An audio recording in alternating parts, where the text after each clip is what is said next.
বিসমিল্লাহির রহমানির রহিম। আসসালামু আলাইকুম।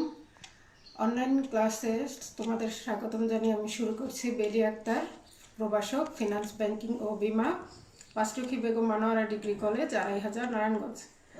তো আজকে আমি তোমাদেরকে ক্লাস করাবো প্রথম পত্র। তার আগে কিছু বলি যে যেহেতু এতদিন তোমরা কি পরীক্ষা দিয়েছো, পরীক্ষা অ্যাটেন্ড করেছো, বিভিন্ন পরীক্ষার প্যাটার্ন বা প্রশ্নের প্যাটার্ন দেখে তোমরা বুঝতে পেরেছো যে কী ধরনের কোশ্চেন বোর্ড পরীক্ষায় আসে।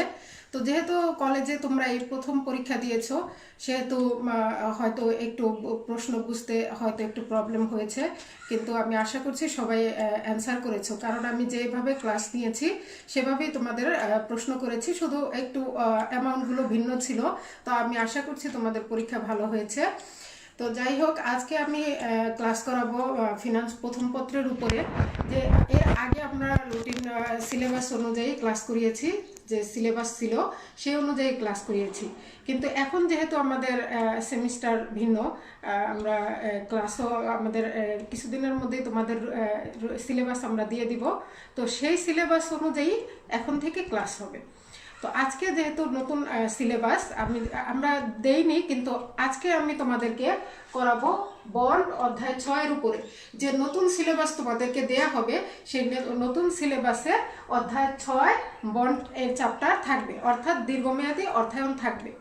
তো আমি আজকে দীর্ঘমেয়াদী অর্থায়ন নিয়ে একটু আলোচনা করব, থিওরি সম্পর্কে একটু আলোচনা করব, তারপরে সূত্র নিয়ে আলোচনা করব। তো থিওরি সম্পর্কে আমি আলোচনা করি। দেখো এখানে আমি কিছু থিওরির মূল যে পয়েন্টগুলো সেগুলো লিখে দিয়েছি। যেমন বন্ড কি, বন্ডের শ্রেণী বিভাগ, চিরস্থায়ী bond, zero coupon bond, bond indenture, junk bond, coupon bond. তো বন্ডের চ্যাপ্টার, দীর্ঘমেয়াদী অর্থায়নের চ্যাপ্টারটা হচ্ছে, আমি একটু তোমাদেরকে ধারণা দিচ্ছি যে দীর্ঘমেয়াদী বন্ডের চ্যাপ্টারটা কীরকম। তোমরা বই দেখলেই বুঝতে পারবে। দীর্ঘমেয়াদী অর্থায়নের চ্যাপ্টারটা হচ্ছে বন্ডের চ্যাপ্টার। বন্ড মানে কি? বন্ড হচ্ছে ইংরেজি, আর বাংলা হচ্ছে কি? ঋণপত্র। তো বন্ডকে আবার আমরা কি বলতে পারি? ডিবেঞ্চারও বলতে পারি, বা সংক্ষেপে এটাকে ডেপ্টও বলতে পারি। তো এই যে বন্ড নিয়ে আলোচনা করব, এখানে বন্ডের কিছু দিক আছে যেগুলো অঙ্ক করানোর আগে তোমাদের জানা প্রয়োজন। আর অঙ্কের আগে থিওরি যদি না বুঝেও, তাহলে অঙ্কের ভিতরে বিভিন্ন প্রশ্ন থাকবে, সেগুলো তোমরা বুঝতে পারবে না। তো আমি আজকে দেখো আমি আলোচনা করছি বন্ড কি। আসলে বন্ড হচ্ছে দীর্ঘমেয়াদী অর্থায়নের একটা উৎস। অর্থাৎ আমরা যে কোনো প্রতিষ্ঠান যদি ব্যবসা করতে যাই, সেখানে আমাদের কি মূলধনের প্রয়োজন হয়। এই মূলধন নিজের থেকেও সংগ্রহ করা হয়, বাহির থেকেও কিছু নেওয়া হয়। তো বাহির থেকে যেমন শেয়ার বিক্রির মাধ্যমে নেওয়া হয়, সেরকম ঋণপত্র বিক্রির মাধ্যমেও আমাদের টাকা বা মূলধন আমরা সংগ্রহ করে থাকি। তো বন্ড বলতে বোঝায় দীর্ঘমেয়াদী অর্থায়নের উদ্দেশ্যে যৌথ মূলধনী কোম্পানি অথবা সরকার একটি চুক্তিনামা প্রকাশ করে, যেখানে তোমার ঋণপত্রের তারিখ, ঋণের তারিখ, সুদের পরিমাণ, ঋণের পরিমাণ, ঋণদাতার অধিকার, বিভিন্ন কিছু সেখানে উল্লেখ থাকে। অর্থাৎ যে বইতে এই সমস্ত শর্তাবলী উল্লেখ থাকে, তাকে আমরা কি বলতে পারি? ঋণপত্র। আচ্ছা, এরপরে আমি চলে যাচ্ছি বন্ডের শ্রেণী বিভাগ। তো বন্ডের শ্রেণী বিভাগ বইতে অনেকগুলো আছে, তোমরা দেখে নিবে, কিন্তু আমি সেখান থেকে সংক্ষিপ্ত কিছু দিক আলোচনা করছি। দেখো, যেগুলো আর কি পরীক্ষায় ইম্পর্টেন্ট আসে বেশি, তো সেই ধরনের কিছু পয়েন্ট আমি আলোচনা করছি। দেখো, এখানে আছে চিরস্থায়ী বন্ড। আমরা তো বন্ড কি জানলাম, এবার বন্ডের ভিতরে চিরস্থায়ী বন্ডটা কি সেটা জানবো। চিরস্থায়ী বন্ড হচ্ছে যে বন্ডের গায়ে মেয়াদ দেয়া থাকবে না, অর্থাৎ বন্ডটা কত মাসের জন্য বিক্রয় করা হয়েছে এ ধরনের কোনো, বা কত বছরের জন্য বিক্রয় করা হয়েছে এ ধরনের কোনো মেয়াদ দেয়া থাকবে না, অর্থাৎ আজীবন। তাকে আমরা কি বলতে পারি? চিরস্থায়ী বন্ড। এক কথায় যাকে বলে মেয়াদ দেয়া থাকবে না, তাকে বলে চিরস্থায়ী বন্ড। আচ্ছা, এরপরে আছে zero coupon bond. Zero coupon bond এটাও পরীক্ষায় আসে। জিরো কুপন বন্ড হচ্ছে যে বন্ডের গায়ে সুদের হার দেয়া থাকবে না, অর্থাৎ কোনো সুদের পরিমাণ। আমরা অঙ্ক করতে গেলেই, তোমরা যখন অঙ্কটা শুরু করবে তখন দেখবা যে জনাব অমুকের 1000 টাকার লিখিত মূল্যের এত % সুদে, কুপন সুদে এত বছরের জন্য একটি বন্ড ক্রয় করলো, এ ধরনের কথা বলা থাকে। তো যেহেতু মেয়াদ দেয়া থাকে, তার মানে সেটি কি তোমার নর্মাল কুপন বন্ড আর মেয়াদ দেওয়া না থাকলে আমরা ধরে নিব সেটি চিরস্থায়ী বন্ড। আর 10% কুপন সুদে 1000 টাকা লিখিত মূল্যের একটি বন্ড ক্রয় করেছে। তো ওই যে বলেছে যে কুপন 10% কুপন সুদ, তো সেখানে যদি সুদের পরিমাণটা দেওয়া না থাকে তাহলে আমরা ধরে নিব কি সেটি জিরো কুপন বন্ড, অর্থাৎ যে বন্ডের গায়ে কোনো সুদের হার দেয়া থাকবে না তাকে বলা হয় কি জিরো কুপন বন্ড। আচ্ছা, এরপরে আসি বন্ড ইন্ডেচার। এই বন্ড ইন্ডেচারটা আমি একটু রাখি। বন্ড ইন্ডেচার এর পরে আমি জাঙ্ক বন্ডটা আগে বুঝাবো, তারপরে কুপন বন্ডটা, তারপরে বন্ড ইন্ডেচার। আচ্ছা, তো দেখো জাঙ্ক বন্ড কি। জাঙ্ক বন্ড বলতে কি বোঝায়? জাঙ্ক বন্ড বলতে বোঝায় যে বন্ডের তোমার উচ্চ ঝুঁকি এবং প্রতিদানও উচ্চ, অর্থাৎ ঝুঁকিও তুমি বেশি নিবা আর তোমার রিটার্নও বেশি আসবে। অর্থাৎ আমরা বলতে পারি উচ্চ ঝুঁকি ও উচ্চ প্রতিদান সম্পন্ন বন্ডকে কি বলে? Junk bond. আচ্ছা, এরপরে দেখো কুপন বন্ড। কুপন বন্ড বলতে বোঝায় যে কুপন বন্ড সাধারণত হস্তান্তরযোগ্য ঋণের দলিলের মতোই একটা বন্ড, যেখানে অনেকগুলো কুপন লাগানো থাকে এবং নির্দিষ্ট মেয়াদ দেওয়া থাকে। ওই নির্দিষ্ট মেয়াদের মধ্যে ঋণদাতা কি করতে পারে? ওই কুপনগুলো জমা দিয়ে তার অর্থ সংগ্রহ করতে পারে। তো এটাকে বলা হয় কি কুপন বন্ড। আচ্ছা, এখন আমি চলে যাই বন্ড ইন্ডেচার কি। এই যে বন্ডের শ্রেণী বিভাগ, চিরস্থায়ী bond, zero coupon bond, junk bond, coupon bond, এছাড়াও আরো অনেক বন্ড আছে। যেমন বন্ডের শ্রেণী বিভাগ বলতে এখানে শ্রেণী বিভাগ জামানতের ভিত্তিতেও আছে। তো জামানতের ভিত্তিতে যদি বন্ডকে আমরা ভাগ করি তাহলে দুই ভাগে ভাগ করা যায়। একটি হচ্ছে কি জামানতযুক্ত ঋণপত্র, আরেকটি হচ্ছে কি জামানতবিহীন ঋণপত্র। জামানতযুক্ত ঋণপত্র বলতে তোমরা নর্মালি বুঝতে পারছো যে ক্ষেত্রে ঋণ প্রদানের ক্ষেত্রে ঋণপত্র বিক্রয়ের ক্ষেত্রে ঋণ গ্রহীতাকে কি করতে হয়?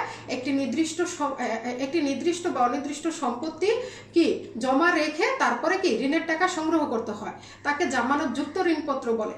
আর জামানতবিহীন ঋণপত্র বলতে বোঝায় যে ঋণপত্র সংগ্রহের ক্ষেত্রে জামানত গ্রহীতাকে জামানতদাতাকে কোনো কি নির্দিষ্ট বা অনির্দিষ্ট পরিমাণ স্থায়ী বা অস্থায়ী সম্পত্তি কি জামানত হিসেবে রাখতে হয় না, তাকে কি বলা হয়? জামানতবিহীন ঋণপত্র। জামানত যুক্ত ঋণপত্রকে আবার দুই ভাগে ভাগ করা যায়। এটি হচ্ছে নির্দিষ্ট ঋণপত্র, নির্দিষ্ট জামানত, আরেকটি হচ্ছে কি অনির্দিষ্ট জামানত। আমি আগেই বলেছি নির্দিষ্ট জামানত বলতে নির্দিষ্ট পরিমাণ কথা উল্লেখ থাকবে এবং ওই যে জামানতের পরিমাণ নির্দিষ্ট করে উল্লেখ থাকবে ওই জামানত সে এই ঋণপত্র হোল্ডারের অনুমতি ব্যতীত পরিচালনা পর্ষদ কি করতে পারবে না, সেগুলো ব্যবহার করতে পারবে না। অর্থাৎ ব্যবহার করতে গেলে তাদের অনুমতি লাগবে।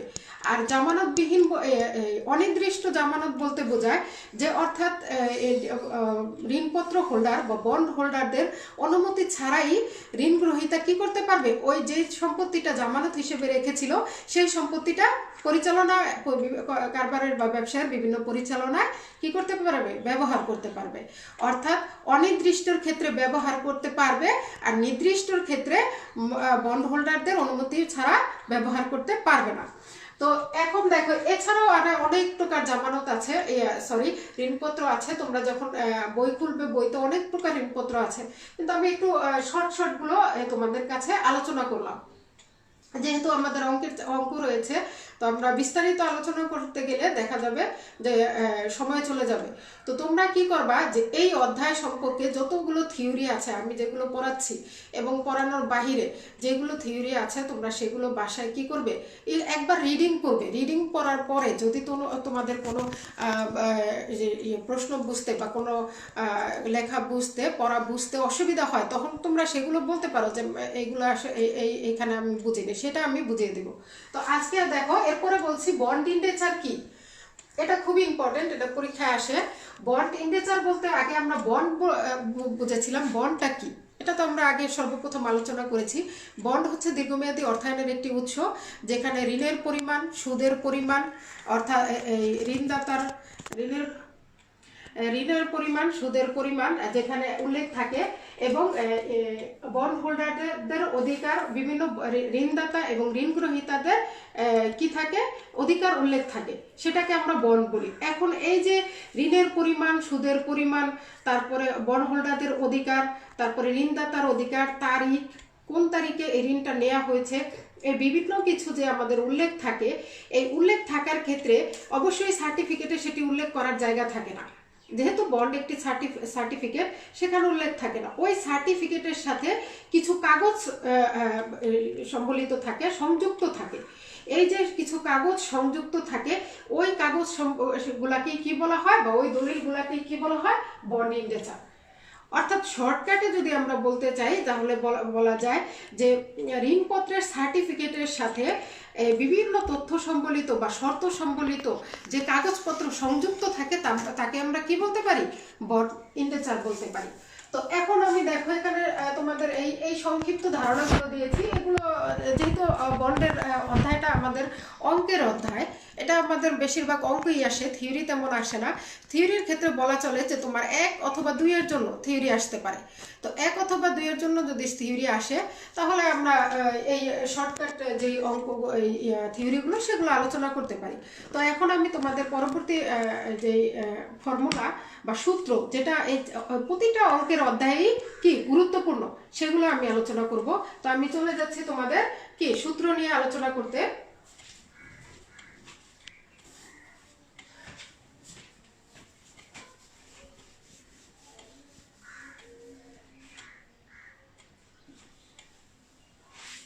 তো দেখো এখানে আমি লিখছি যে সূত্র অথবা কি ফর্মুলা।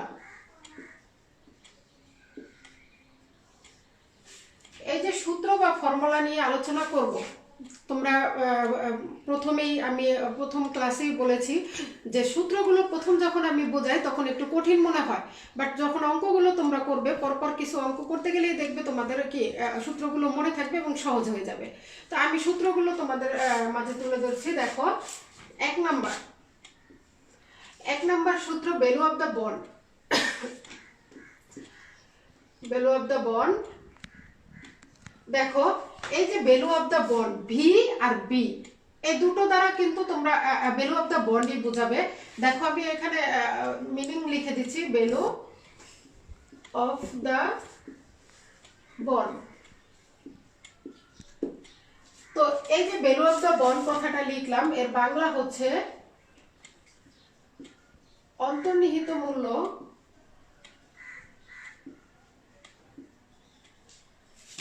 অথবা তাৎপর্য মূল্য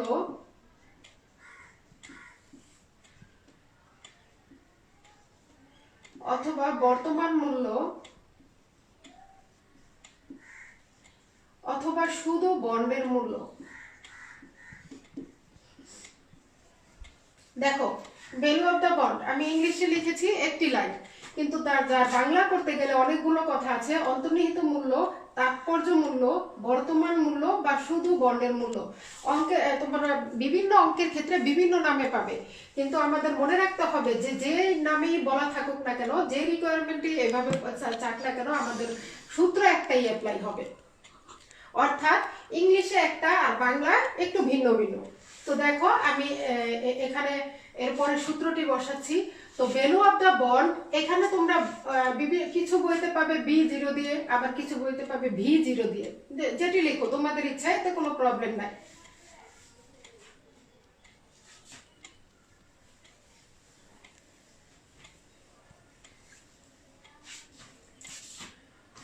তো শুরু করছি। 1 নাম্বার আমি B0 দিয়ে লিখলাম, I 1 minus 1 plus KD power n KD plus maturity value 1 plus KD n। দেখো, এটি হচ্ছে 1 নম্বর সূত্র। অর্থাৎ যখন বলা থাকবে যে ওই যে বললাম বর্তমান মূল্য, তাৎপর্য মূল্য, অন্তর্নিহিত মূল্য অথবা বন্ডের মূল্য নির্ণয় করো, তখন আমরা এই সূত্রটি অ্যাপ্লাই করব, 1 নম্বর সূত্রটি অ্যাপ্লাই করব। কিন্তু এক্ষেত্রে আবার কন্ডিশন আছে যে যখন বলবে এটি বার্ষিক সুদ প্রদান করা হয়, অর্থাৎ বছরে একবার সুদ প্রদান করা হয়, তখন আমরা এই 1 নম্বর সূত্র অ্যাপ্লাই করব।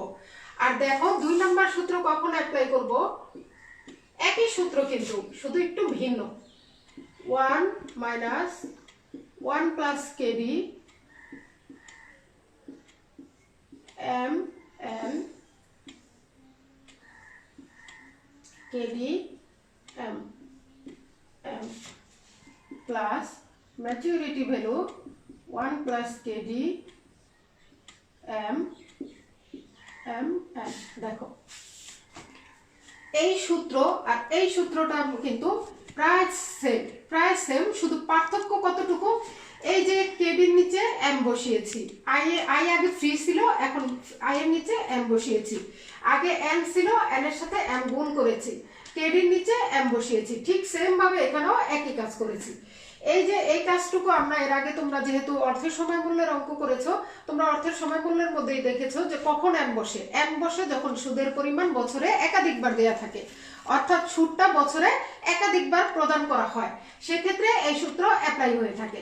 তো এটা হবে বার্ষিক, অর্থাৎ যখন সুদের পরিমাণ বার্ষিক প্রদান করা হয়, আর এটা হচ্ছে যখন সুদের পরিমাণ বছরে একাধিকবার প্রদান করা হয়, তখন 2 নাম্বার সূত্র অ্যাপ্লাই করব। কিন্তু অঙ্কের যে সূত্র দুইটিই কিন্তু অঙ্কের বর্তমান মূল্য বের করার ক্ষেত্রে প্রযোজ্য, শুধু পার্থক্য একটা বার্ষিক আমাদের বসাতে হবে, আর একটা কি অর্ধবার্ষিক, ত্রৈমাসিক, দ্বিমাসিক, যা বলুক না কেন, বছরে একাধিকবার হলেই আমরা 2 নাম্বার সূত্র অ্যাপ্লাই করব।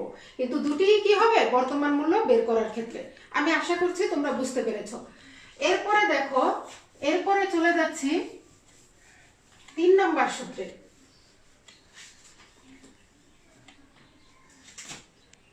3 নাম্বার সূত্র হচ্ছে value of the bond I by KD. দেখো একদম ছোট্ট একটা সূত্র, আই বাই কেডি, অর্থাৎ এটি কখন হবে, এটি হবে যখন চিরস্থায়ী বন্ডের কোনো মেয়াদ দেয়া থাকবে। দেখো তো এখানে কোথাও এন এর মান, এন কথাটা লিখে আসছে কিনা, কোথাও এন নাই, তার মানে এন যদি বলা না থাকে তাহলে আমরা ধরে নিব কি সেটি চিরস্থায়ী বন্ড। আর চিরস্থায়ী বন্ডের বর্তমান মূল্য নির্ণয় করার সূত্র, এই যে ছোট্ট একটি সূত্র দিলাম এটি। অর্থাৎ অঙ্কের ক্ষেত্রে যদি বলাই থাকে চিরস্থায়ী বন্ড নির্ণয় করো, তখন আমরা 1 নাম্বার বা 2 নাম্বার সূত্র অ্যাপ্লাই না করে আমরা 3 নাম্বার সূত্র অ্যাপ্লাই করব। আচ্ছা, এরপরে দেখো 4 নাম্বারে চলে যাচ্ছি। 4 নাম্বার হচ্ছে value of the bond maturity value. এটাকে ম্যাচুরিটি ভ্যালুও তোমরা লিখতে পারো বা আরবিও লিখতে পারো, যার ইচ্ছা যেটা লিখো, কোনো প্রবলেম নাই। আচ্ছা, ম্যাচুরিটি ভ্যালু 1 প্লাস কেডি পাওয়ার এন। এই সূত্রটি আমরা কখন অ্যাপ্লাই করব? এই সূত্রটি হচ্ছে আমরা ওই যে থিওরিতে বুঝতে এসেছি, জিরো কুপন বন্ড, অর্থাৎ যে বন্ডের ক্ষেত্রে সুদের হার দেয়া থাকবে না, সেটির ক্ষেত্রে আমরা কি করব, এই সূত্র অ্যাপ্লাই করব। অর্থাৎ এটিকে আমরা লিখতে পারি সুদবিহীনের ক্ষেত্রে এই ভ্যালু অফ দ্য বন্ড বা অন্তর্নিহিত মূল্য বের করার সূত্র হচ্ছে এটি। আর এটিকে আমরা লিখতে পারি যে মেয়াদহীন। সব এই যে 1 থেকে 4 পর্যন্ত যে আমি সূত্রগুলো করাচ্ছি, এই সব সূত্রই কিন্তু বর্তমান মূল্য নির্ণয় করার সূত্র। বর্তমান মূল্য, অন্তর্নিহিত মূল্য, তাৎপর্য মূল্য, যাই বলি না কেন, এই সবগুলো এই একই তোমার এই রিকোয়ারমেন্ট, কিন্তু শুধু ভিন্ন ভিন্ন। যে কেন, যে একটি হচ্ছে সুদ বার্ষিক প্রদান করা হয় 1 নাম্বার সূত্র, একটি হচ্ছে সুদ বছরে একাধিকবার প্রদান করা হয়, সেটি 2 নাম্বার সূত্র, একটি হচ্ছে মেয়াদ দেয়া থাকবে না, বর্তমান মূল্য বের করার ক্ষেত্রে মেয়াদ দেয়া থাকবে না, সেটি 3 নাম্বার সূত্র। আর আরেকটি হচ্ছে কি, সুদের পরিমাণই দেয়া থাকবে না, অর্থাৎ অর্ধ তো দূরে থাক, বা সেটা বার্ষিকও না, সুদের মেয়াদই দেয়া থাকবে না, সুদের পরিমাণই দেয়া থাকবে না, সেটি হচ্ছে 4 নাম্বার সূত্র। বোঝা গেছে কথা? আমরা বের করবো কিন্তু সবই বর্তমান মূল্য। আচ্ছা, এরপরে চলে যাচ্ছি 5 নাম্বার সূত্রে।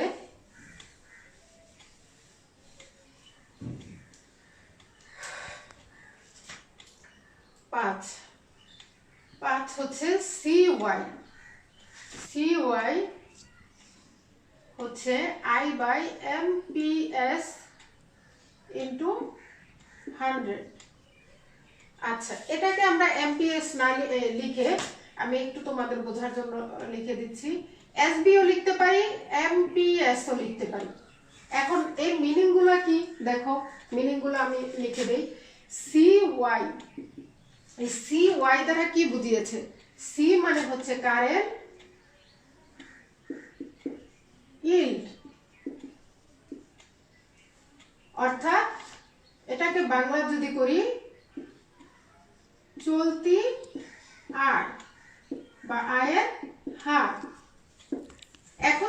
যেহেতু হার কথাটা আমরা লিখেছি হার, তার মানে আমাদের কি করতে হবে, 100 দিয়ে গুণ করতে হবে। তো তুমি যদি 100 দিয়ে গুণ না করো তাহলে অঙ্ক কিন্তু হবে না।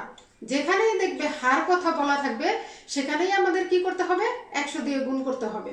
তো যেহেতু আমরা এই অঙ্কের মধ্যে চেয়েছি হার, কারেন্ট ইল্ড অর্থাৎ চলতি আয়ের হার, সেহেতু আমাকে কি করতে হবে, 100 দিয়ে গুণ করতে হবে।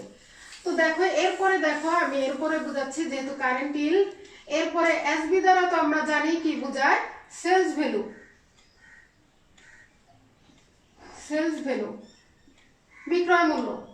তো এমপিএস দ্বারা কি বোঝায়, এমপিএস দ্বারা বোঝায় মার্কেট পার শেয়ার, অর্থাৎ বাজার মূল্য। বাজারে কি মূল্য আছে, প্রতি শেয়ারের বাজার মূল্য। তো প্রতি শেয়ারের বাজার মূল্য কি আছে আর বিক্রয় মূল্য কি, কথা দুটি কিন্তু সেম। অঙ্কের মধ্যে প্রায় তোমার দেখতে পারো যে এমপিএস এর কথাও লেখা থাকতে পারে অথবা এসবির কথাও লেখা থাকতে পারে। তো তুমি অঙ্কের মধ্যে যেটিই থাকুক না কেন তুমি সূত্র এভাবে অ্যাপ্লাই করবা। হয় তুমি এসবি লিখবা, মনে চাইলো যে তুমি এসবি দিয়ে লিখবা, হ্যাঁ এসবি লিখতে পারো। আর যদি তুমি মনে করো যে না এসবি না লিখে আমি এমপিএস লিখবো, তাও লিখতে পারো, কোনো সমস্যা নাই। তোমার যেটি ইচ্ছা বা তোমার যেটি মনে হয় সহজ তুমি সেটি ব্যবহার করতে পারো। তো এই গেল আমাদের কি এর মিনিং গুলো। আর এটি কখন আমরা ব্যবহার করব, যখন চলতি আয়ের হার নির্ণয় করতে বলবে, তখন আমরা 5 নম্বর সূত্র অ্যাপ্লাই করব। আচ্ছা, এখন চলে যাচ্ছি আমরা 6 নম্বর সূত্রে। এই চ্যাপ্টারে বেশি সূত্র নাই, খুবই অল্প সূত্র, অল্প 6-7টা বা 8টা সূত্র আছে। তোমরা যদি সেগুলো ভালোভাবে মুখস্থ রাখো তাহলে এই চ্যাপ্টার খুবই সহজ। অর্থের সময় মূল্য তো বিরাট একটা চ্যাপ্টার, অনেকগুলো সূত্র, অনেক অঙ্ক, কিন্তু এটি এত বড় নয়। এটি অর্থের সময় মূল্যের চেয়ে তুলনামূলকভাবে কম অঙ্ক। আচ্ছা, আর একটু ছোট। তো দেখো তারপরে আমরা 6 নম্বরে চলে যাই। 6 নম্বরে কি বলেছে, 6 নম্বরে বলেছে যে YTM এর সূত্র। আমরা এর আগেও করেছি YTM, সরি তোমরা যেহেতু ফার্স্ট ইয়ারের ছাত্রছাত্রী তোমরা করনি, যারা সেকেন্ড ইয়ার তারা অন্য অধ্যায়ে এই YTM করেছে। তো YTM এর সূত্রকে আমরা লিখতে পারি I প্লাস FB বা RB minus NSB divided 10 FB plus NSB divided 2। যেহেতু হার সেহেতু কি 100 দিয়ে গুণ। দেখো আমি আবার এর মিনিং গুলো লিখছি, মিনিং গুলো আমি লিখে দিচ্ছি। YTM yield to maturity, এটা হচ্ছে বাংলায় যাকে বলে মেয়াদ পূর্তির আয়ের হার। মেয়াদ পূর্তির আয়ের হার, আগেরটি ছিল কি 5 নম্বর সূত্র ছিল চলতি আয়ের হার, কিন্তু এটি হচ্ছে মেয়াদ পূর্তির আয়ের হার। আচ্ছা, এফবি তো আমরা জানি যে এটা হবে ফেস ভ্যালু, লিখিত মূল্য, বাংলায় যাকে বলে লিখিত মূল্য। আরেকটা কথা বলে রাখি, তোমরা অঙ্ক ক্ষেত্রে এই যে মিনিং গুলো আমি ইংলিশে লিখেছি তোমরা চাইলে বাংলায় লিখতে পারো, বাংলায় লিখলেও কোনো সমস্যা হবে না, অঙ্ক কাটা যাবে না। তবে ইংলিশটা চর্চা করলে হবে কি, পরবর্তীতে তোমরা যখন আরো উপরের ক্লাসে যাবে, অনার্স মাস্টার্স করবে, তখন ইংলিশেই করতে হবে। তো এই জন্য এখন থেকে যদি চর্চা করি তাহলে অনেকটা সহজ হয়ে যাবে। আর যে একদমই না পারো সেই চাইলে বাংলায় লিখতে পারো, সমস্যা নাই। এরপরে দেখো এনএসবি দ্বারা কি বোঝায়, এনএসবি দ্বারা বোঝায় নেট সেলস ভ্যালু।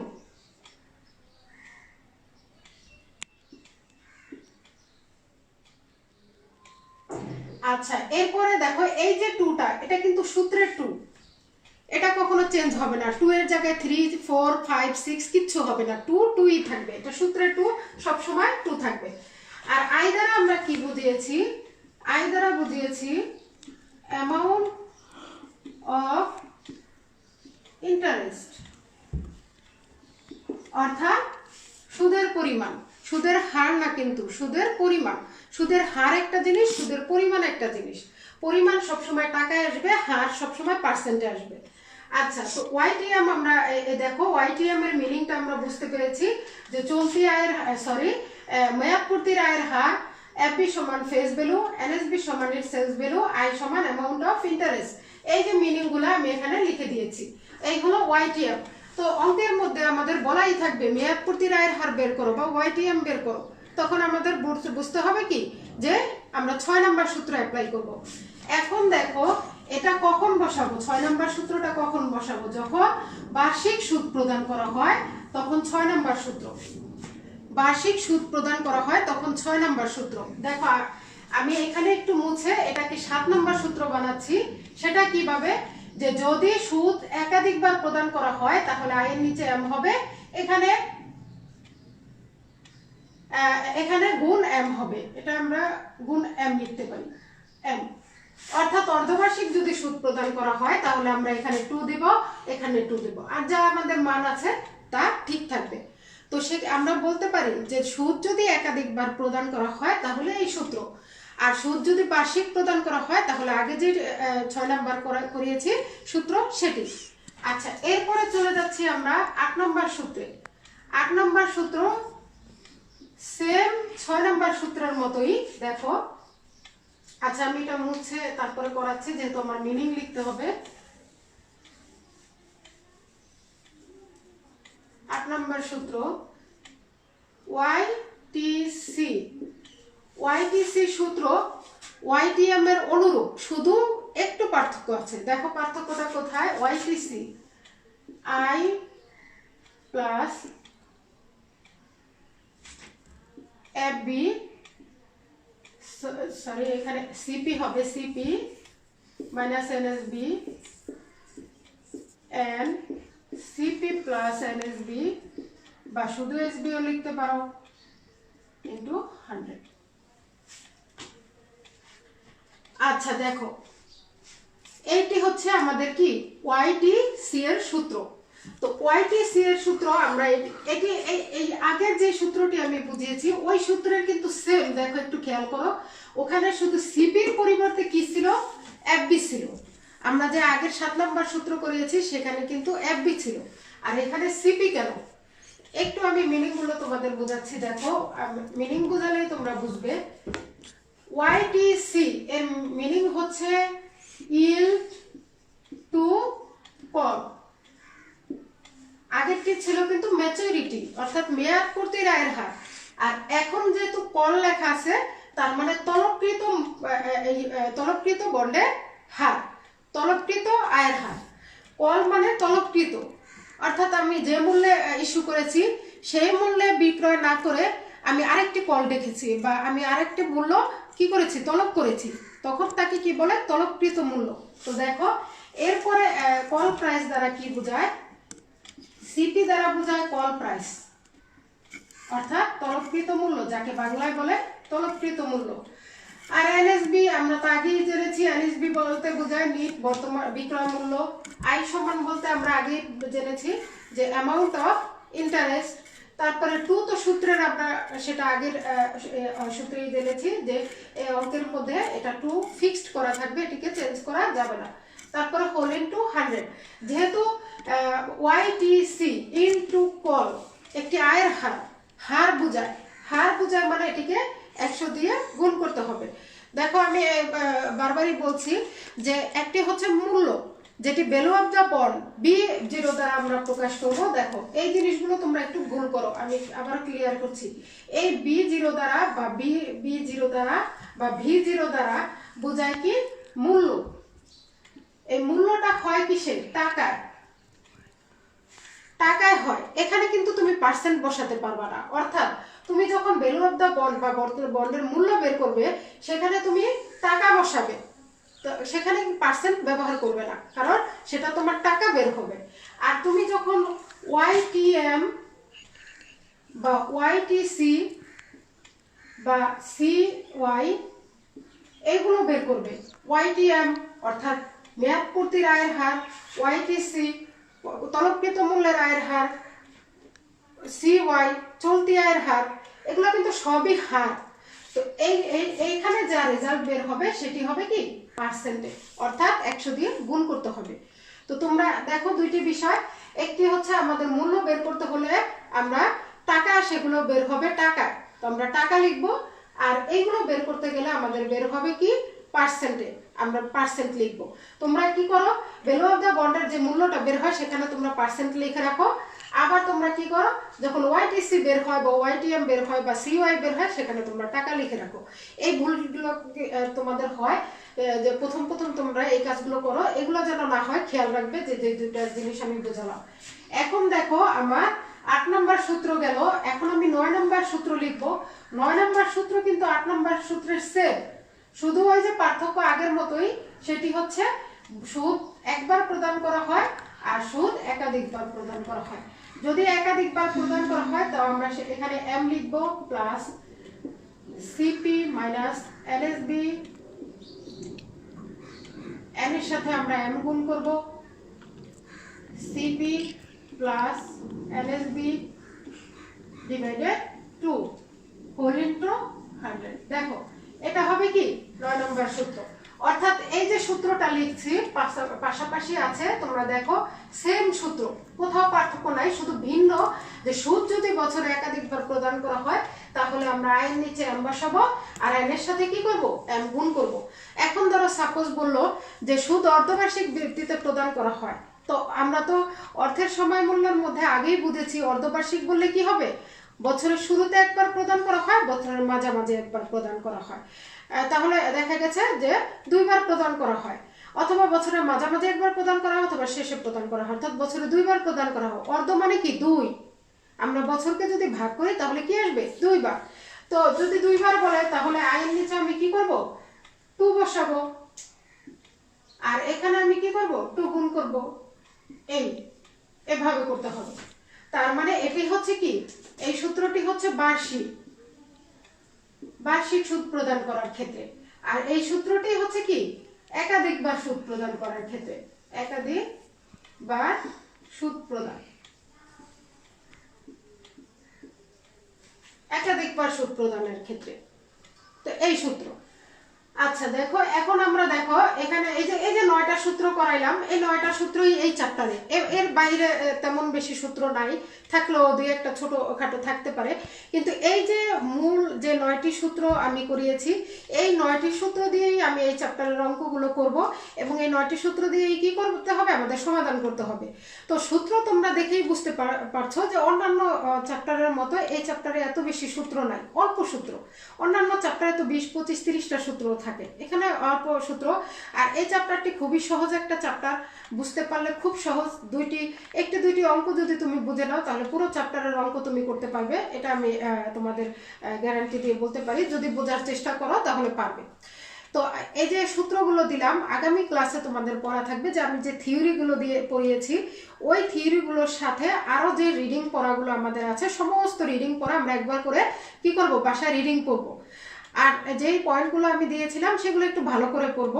এরপর হচ্ছে যে সূত্রগুলো দিয়েছি, এই সূত্রগুলো 3 বার তোমরা লিখবে।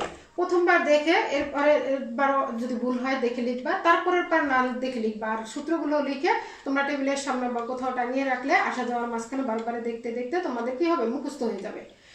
তো এ পর্যন্ত আজকে আমি সূত্র বুঝিয়েছি এবং কিছু থিওরি বুঝিয়েছি। আগামী ক্লাসে ইনশাল্লাহ আমি তোমাদের অঙ্ক নিয়ে আসব।